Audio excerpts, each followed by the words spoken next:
Assalamu alaikum. Today we will be coming from the message to the black man by the most honorable Elijah Muhammad.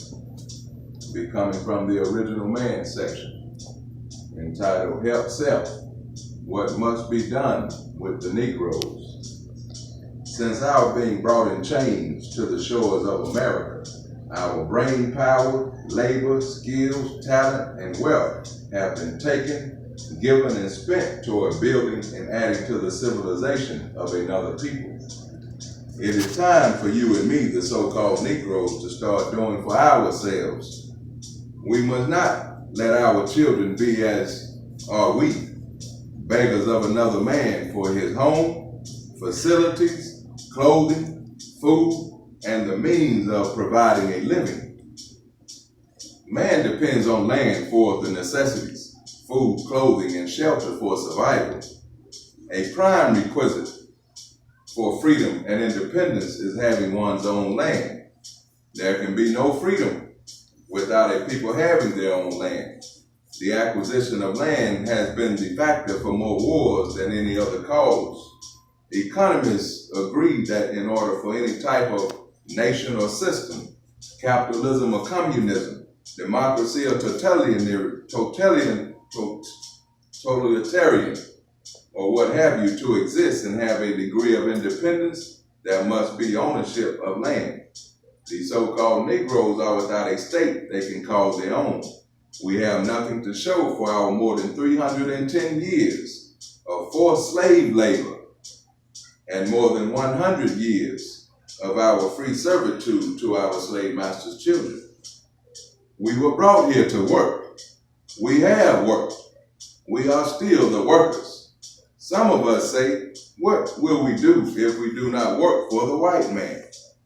How will we live? I say, when you are free and independent, you have a job. You have a tremendous task of doing something for self. You have the job of building a civilization for yourself as other free and independent people are doing for themselves. As a people, we must become producers and not remain consumers and employees. We must be able to extract raw materials from the earth and manufacture them into something useful for ourselves. This would create jobs and production. The surplus of what we produce, we would sell.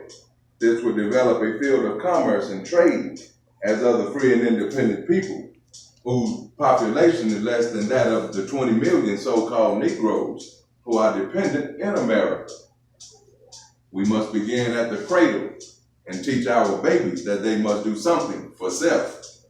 They must not be like we, their fathers, who look to the slave makers and the slave masters' children for all. We must teach our children now with an enthusiasm exceeding that which our slave masters used in having our forefathers embed the seed of dependency within us. We must stop the process of giving our brain power, labor, and wealth to our slave master children. We must eliminate the master-slave relationship. We must educate ourselves and our children into the rich power of knowledge, which has elevated every people who have sought and used it. We must give the benefit of our knowledge to the elevation of our own people. Presently in this country, in almost all of the major universities and colleges, there are thousands of young students from Africa and Asia. Yet as young, primitive, and backward as we say these countries of Africa and Asia might be, their students here are returning to their shores, and their intent and purpose is to give their people the benefit of their learning. All civilized people give the benefit of their knowledge, skill, and wealth to their own people. Those who do not are called traitors, defectors, spies, tools, and toms. Why should we spend 12 and 16 years seeking an education only to give the benefit of our knowledge back to the ones who we sought it from? It is time for us to wake up. Why should we work to give the meager earnings of our labor back to our slave master children? Why can't we have our own? Why can't we do for our own? Why can't we learn to spend with and support our own? can't we strive toward keeping our brain power, labor, and wealth within and among and elevating our own? We must have that which will make us want to do for ourselves as other people want to do for themselves. You ask, how can this be done? The so-called Negroes must be taught and given Islam. Why Islam? Islam because it teaches first the knowledge of self. It gives us the knowledge of our own. Then and only then are we able to understand that which surrounds us.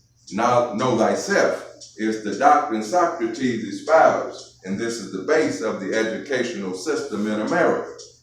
The religion of Islam makes the so-called Negroes think in terms of self and their own kind.